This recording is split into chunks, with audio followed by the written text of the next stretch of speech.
నమస్తే, welcome to our channel. నేను పద్మని. ప్రస్తుతంతో పాటు ప్రముఖ పంచాంగకర్త, వాస్తు జ్యోతిష పండితులు, హస్త సాముద్రికా నిపుణులు మేడికొండూరు విశ్వనాథ్ ప్రసాద్ గారు మనతో పాటు ఉన్నారు. మాట్లాడదాం. నమస్కారం సార్. ఓం మాతాపితృ గురుభ్యో నమః. నమస్కారం సార్. నక్షత్రాల గురించి తెలియజేస్తున్నారు. శతభిష నక్షత్రం దగ్గర ఉన్నాం. ఈ నక్షత్ర జాతకులు ఎలా ఉంటారు? చాలా విపులంగా మీరు తెలియజేస్తూ ఉన్నారు.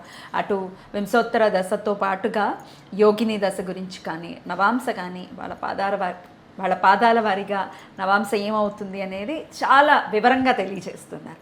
మరి శతభిష నక్షత్రం ఎలా ఉంటారు సార్? వీళ్ళ గుణగణాలు ఏమిటి? మార్చుకోవాల్సినటువంటి అంశాలు ఏంటి? అలాగే ఏ దేవతారాధన వీరికి యోగిస్తుంది? ఇవన్నీ ఒక్కసారి మీ ద్వారా సార్. తప్పకుండా అండి. శతభిష నక్షత్రం కుంభరాశికి సంబంధించింది. శతభిష నక్షత్రానికి వింశోత్తరి అధిదేవత, వింశోత్తరి నాథుడు రాహువు. దాని తర్వాత కుంభరాశికి అధిపతి శని.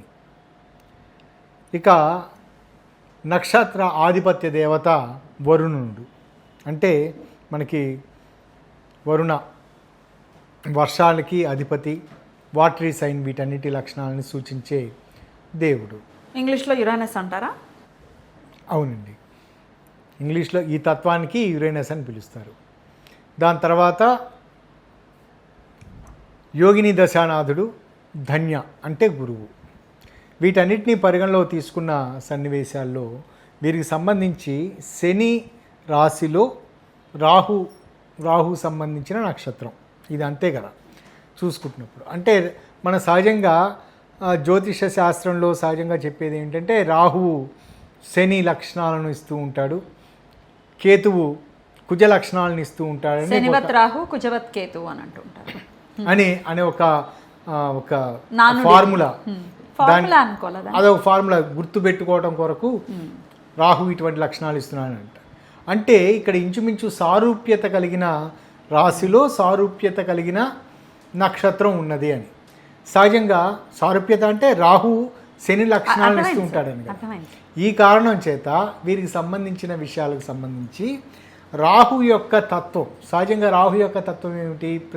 ప్రతి విషయంలోనూ ఏదైనా జీర్ణ వ్యవస్థకు సంబంధించిన లోపాలు ఉండటం, లేదా ఎక్కువ అటువంటి తిండికి సంబంధించి ఎక్కువ అంటే ఫుడీస్గా ఉండటం, సహజంగా రకరకాల ఆహార పదార్థాలు తీసుకునే తత్వం, ఇటువంటి కారణం చేత వారికి కొన్ని సందర్భాల్లో కలుషిత ఆహారం తీసుకునే పరిస్థితులు ఉండటం, అది విష ఆహారం అయ్యే పరిస్థితులు ఉండటం, ఫుడ్ పాయిజన్, అటువంటి పరిస్థితులు ఉండటం అనేది జరుగుతుంది. ఇక్కడ గురువు ఇన్వాల్వ్మెంట్ కూడా ఉన్న కారణం చేత వీటికి సంబంధించి ఏమిటంటే జీర్ణ వ్యవస్థ లోపాలు ఉండే పరిస్థితులు ఉంటాయి.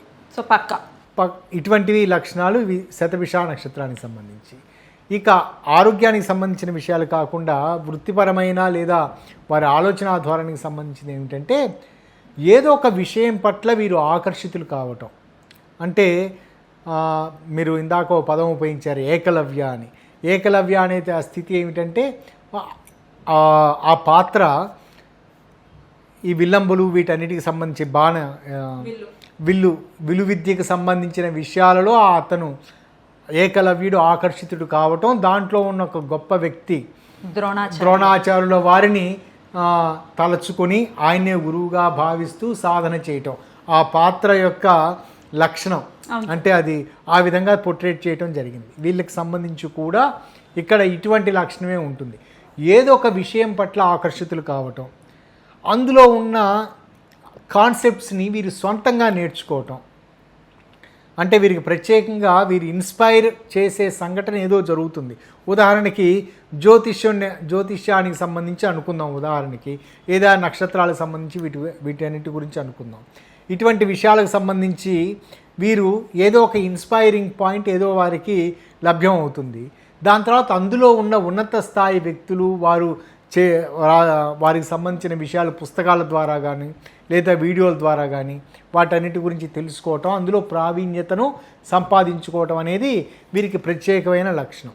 ఇక రెండవది వరుణ తత్వం. ఇది నీటి తత్వం కారణం చేత, అంటే పాజిటివ్గా తీసుకుంటున్నప్పుడు వీరు ప్రతి విషయానికి సంబంధించిన దాంట్లోనూ ఆ విధంగా నీరు పళ్ళమెరుగు అనే సామెత ఉంటుంది కదా, సందర్భానుకూలంగా అలా మలుచుకుంటూ వెళ్ళిపోతూ ఉంటారు, మౌల్డ్ అవుతూ.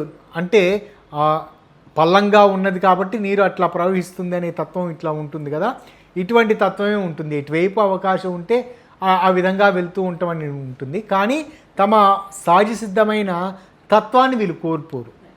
ప్రతి విషయంలోనూ ఏదో నేర్చుకోవాలనే తపన ఉంటుంది. ఆరోగ్యానికి సంబంధించి వీరు ముఖ్యంగా జీర్ణ వ్యవస్థకు సంబంధించిన లోపాలు ఉండే అవకాశాలు ఉంటాయి. కాబట్టి వీరికి సంబంధించిన తల్లిదండ్రులు అంటే ఈ నక్షత్రం కలిగిన సంతానం కలిగిన వారి తల్లిదండ్రులు వారు ఆహార నియమాల విషయంలో వాళ్ళు చిన్నప్పటి నుంచి పరిపూర్ణమైన తర్ఫీదు ఇవ్వటం ఇది అనుకూలమైన అంశాలను ఇస్తుంది.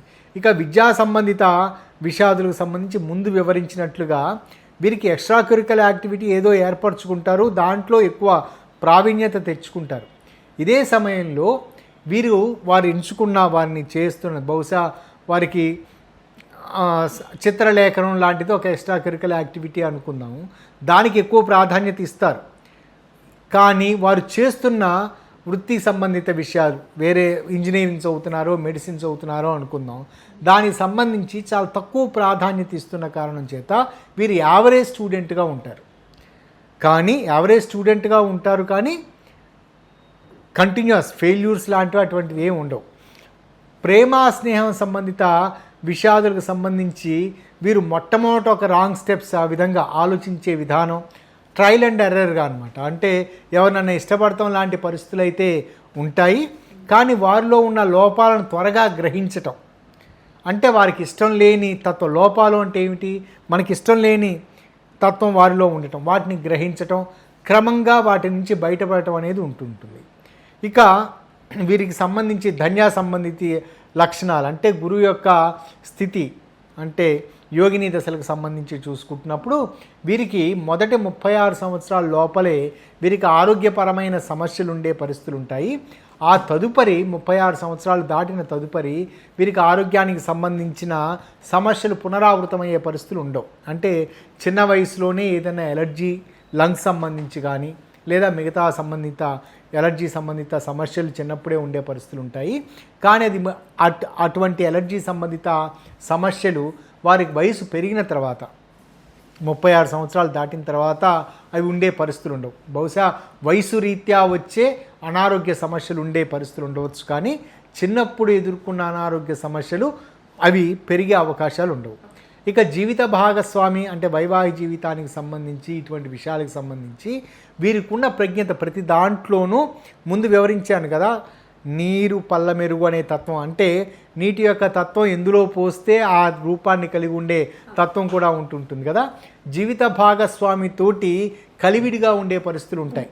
అంటే ప్రతి విషయంలోనూ ఆ తత్వానికి వారి తత్వానికి అనుగుణంగా వ్యవహరించటం. అంటే వారి భార్య అంటే మగవారు అనుకుందాం, భార్య ఈ సమయంలో కోపంగా ఉంటుంది అని అర్థం చేసుకొని భర్త అనమాట. కాబట్టి వారి వైవాహిక జీవితంలో సాఫీగా ఉంటుంది. వీరేమి ప్రత్యేకమైన డిమాండ్స్ ఏమి ఉండవు, నాకు ఇలా చేయాలి అలా చేయాలని. వారు చెప్పిన దాన్ని తనకు అనుగుణంగా మలుచుకోవడం అని ఉంటుంది. కాబట్టి శతభిష నక్షత్రం వారికి వైవాహిక జీవితం చాలా చక్కగా ఉంటుంది. వారి బాగా ఇష్టపడే వారి తత్వాన్ని ఇష్టపడే వ్యక్తులు ఉంటారు. అంటే అత్తింటి వారు, అమ్మాయి అయితే అత్తింటి వారు లేదా మగవారైనా వీరు ప్రత్యేకంగా వీరికి గౌరవించే పరిస్థితులు, వీరి వ్యక్తిత్వం ద్వారా వీరిని గౌరవించే పరిస్థితులు ఉంటాయి. ఇక పాదాల వారీగా చూసుకుంటున్నప్పుడు శతభిష నక్షత్రానికి సంబంధించి మొదటి పాదం ధనుర్నవాంశ అవుతుంది. ధనురాశికి అధిపతి గురువు అంటే చంద్ర కుంభరాశికి ద్వితీయ లాభస్థానాధిపతి అయ్యాడు. కాబట్టి ఇక్కడ వీరికి సంబంధించి చాలా అనుకూలమైన పరిస్థితులు ఉంటాయి అని చెప్పవచ్చు. వారికి అనుకూలమైన గురువు యొక్క బలం పరిపూర్ణంగా ఉంటుంది. వీరికి ప్రారంభంలో జాగ్రత్తలు తీసుకున్న సన్నివేశాల్లో, ఆరోగ్యపరమైన విషయాలలో, ఆహారానికి సంబంధించి జాగ్రత్తలు తీసుకున్న సన్నివేశాల్లో బహుశా వీరికి ఎప్పటికీ అనారోగ్య సమస్యలు వచ్చే అవకాశాలు ఉండవు. అంటే వయసు రీత్యా వచ్చే సమస్యలు మాత్రమే ఉండే పరిస్థితులు ఉంటాయి. రెండవది, కొన్ని సందర్భాల్లో జాగ్రత్తలు తీసుకునే సందర్భాలలో కుటుంబ సభ్యులు నిర్లక్ష్యం కారణం చేత వీరికి చిన్నప్పుడే టైప్ 2 డయాబెటీస్ వచ్చే అవకాశాలు ఉంటాయి. టైప్ 1 డయాబెటీస్ అనేది బహుశా పుట్టుకతోటి జీన్స్ పరమైన అవలక్షణాలతోటి వస్తుంది అనేది దానికి నిర్వచనం అనుకుంటాను. వీరికి వయసు రీత్యా చిన్నప్పుడే ఇటువంటివి జీవన శైలి లోపాలతోటి వచ్చే డయాబెటీస్ వచ్చే పరిస్థితులు ఉండే. అది మొదటి పాదానికే వర్తిస్తుంది. మొదటి పాదానికి వర్తించేది. ఇక రెండో పాదానికి సంబంధించి చూసుకుంటున్నప్పుడు రెండో పాదం మకర నవాంశ అయింది. మకర రాశికి అంటే కుంభరాశికి అధిపతి శని, మకర రాశికి అధిపతి వ్యయాధిపతి అయ్యాడు.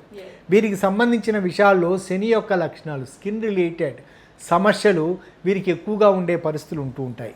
ముఖ్యంగా జీవిత భాగస్వామి కారణం చేత లేదా వారు ఎదుగుతున్న క్రమంలో వారి స్నేహితులు వారితోటి వారి దుస్తులు ఎక్స్చేంజ్ చేసుకోవటం లాంటి పరిస్థితులు ఉంటాయి కదా. కొన్ని సందర్భాలలో స్నేహితులు వారికి సంబంధించిన బట్టలు వీరు వేసుకోవటం ఇటువంటివి ఉంటూ ఉంటాయి. లేదా కొన్ని సందర్భాలలో ఇంట్లో సోదరి వర్గానికి సంబంధించిన బట్టలు మార్చుకోవటం ఇటువంటి పరిస్థితులు ఉంటూ ఉంటాయి కదా. వీటి కారణాల చేత వీరికి స్కిన్ రిలేటెడ్ ప్రాబ్లమ్స్ వచ్చే పరిస్థితులు ఉంటాయి. కాబట్టి పరిపూర్ణ జాగ్రత్తలు తీసుకోవటం మంచిది. విద్యా సంబంధిత విషయాదులలో వీరు చాలా అనుకూలమైన ఫలితాలను ఉంటూ ఉంటాయి. వీరికి చాలా మంచి గుర్తింపు లభించే పరిస్థితులు ఉంటాయి. నార్మల్గా వీరు మోర్ దాన్ యావరేజ్ స్టూడెంట్గా వీరు ఉండే స్థితి ఉంటుంది. ఇక మూడవ పాదానికి సంబంధించి చూసుకుంటున్నప్పుడు కుంభ నవాంశ అయింది.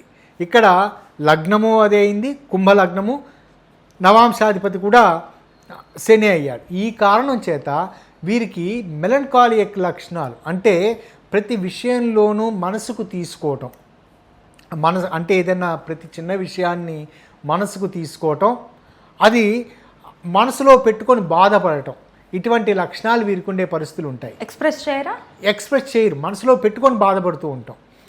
వీటి కారణాల చేత ఏమిటంటే ఎప్పుడో జరిగిన సంఘటన తాలూకు యొక్క ప్రభావం, అంటే చిన్నప్పుడు వాళ్ళు చూసిన అది పాజిటివ్ కావచ్చు, నెగటివ్ కావచ్చు, దాని తాలూకు యొక్క ప్రభావం వీరి భావి జీవితాన్ని ప్రభావితం చేస్తూ ఉంటుంది. అంటే చిన్నప్పుడు చూసిన ఒక చిన్న సంఘటన, బహుశా ఏదన్నా చిన్నప్పుడు వారు అక్కడ సినిమాల్లో కావచ్చు, మరి దాంట్లో కావచ్చు, చిన్నప్పుడు చాలా చిన్న వయసులో, ఊహ తెలుస్తున్న వయసులో ఒక హింసాత్మక సంఘటన చూశారనుకోండి, దాన్నే మనసులో పెట్టుకొని దాని పట్ల భయం ఏర్పడటం, ఇటువంటి లక్షణాలు, అంటే అదే రిపీటెడ్ కావటం. కొన్ని సన్నివేశాల్లో చిన్నప్పుడు వారికి అనుకోని విధంగా బల్లి గురించి ఒక నెగిటివ్ కామెంట్ ఏదో విన్నారు.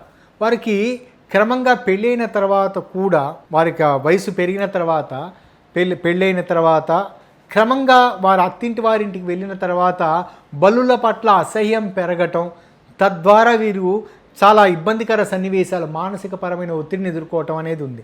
దానికి సంబంధించి పూర్తి విశ్లేషణ చేసుకుంటున్నప్పుడు వారు చిన్నప్పుడు బల్లికి సంబంధించిన సంఘటన నెగటివ్గా విన్నారు అని, అలానే పాజిటివ్ తత్వం కూడా చిన్నప్పుడు వారు పెరిగిన వాతావరణంలో చాలా సాంప్రదాయబద్ధంగా పెరుగుతున్న పరిస్థితులు ఉన్నాయనుకోండి, అంటే ఏదో సాంప్రదాయబద్ధంగా అంటే దేవుడికి అర్చనలు ఇటువంటి దానికి, ఇటువంటి లక్షణాలే వారి జీవితకాలం పాటు కంటిన్యూ అవుతాయి. మధ్యలో గ్యాప్ వస్తుంది.